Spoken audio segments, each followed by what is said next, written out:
પ્રણામ કર્યા. સનતકુમારોની સાથે સાથે ભગવાને બ્રાહ્મણોનો યશ એનું ગાન કર્યું. ઘણા બધા શ્લોકો છે. બહુ બધું વિવરણ નથી કરતો, કારણ કે એવું લાગશે કે શાસ્ત્રીજી પોતે બ્રાહ્મણ છે એટલે બ્રાહ્મણની ગરિમાનું ગાન કરે છે.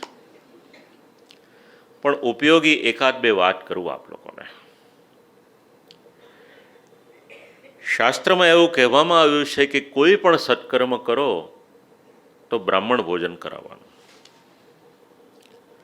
શ્રીમદ ભાગવતજીની સપ્તાહ પણ કરાવીએ તો મહાત્મ્ય એવું સમજાવે છે કે શક્ય હોય તો 12 બ્રાહ્મણોને ભોજન કરાવવાનું. શિલ્પાબેન કરાવી લેજો. હા, આપણે પાછું ધ્યાન બહાર ના જાય. તો એ બ્રાહ્મણ ભોજન શેને માટે કરાવવાનું? ભગવાન સ્વયં શ્રીમુખથી આજ્ઞા કરે છે. નાહમ તથાત્મિ યજમાન હવિર્વિતાને. કોઈ મનોરથી હોય, મોટામાં મોટો યજ્ઞ કરે, યજ્ઞમાં દેવોને ઉદ્દેશીને પણ આહુતિ આપે, ભગવાનને ઉદ્દેશીને પણ આહુતિ આપે.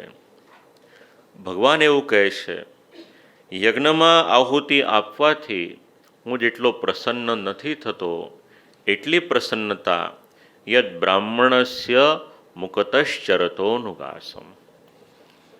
ઘૃતયુક્ત ઘીયુક્ત પદાર્થો વડે જો બ્રાહ્મણને ભોજન કરાવવામાં આવે તો એનાથી ભગવાન અત્યંત પ્રસન્ન થાય છે. શ્રી આચાર્ય ચરણ બ્રાહ્મણને પ્રસન્ન કરવાને માટે 4 વાત સમજાવે છે. સૌથી પહેલી વાત, આવેલા બ્રાહ્મણ હોય એને સારી રીતે આવકાર આપવો, બેસવાને માટે સારું આસન આપવું. બીજું, આપણે ત્યાં પધારેલા બ્રાહ્મણ હોય એમને ભોજન કરાવવું. ત્રીજું, આવેલા બ્રાહ્મણનો વસ્ત્ર આપી અને સત્કાર કરવો. અને ચોથી વાત, એ બ્રાહ્મણને યથોચિત સત્કાર કે દક્ષિણા આપવી. અમારા ઘરની વાત નથી કહેતો, હા, શ્રી મહાપ્રભુજીના વચન છે. અને એવું ન વિચારશો કે મારે કંઈ જોઈએ છે એટલા માટે કહું છું. બ્રાહ્મણનું સન્માન એ સંસ્કૃતિનું સન્માન છે.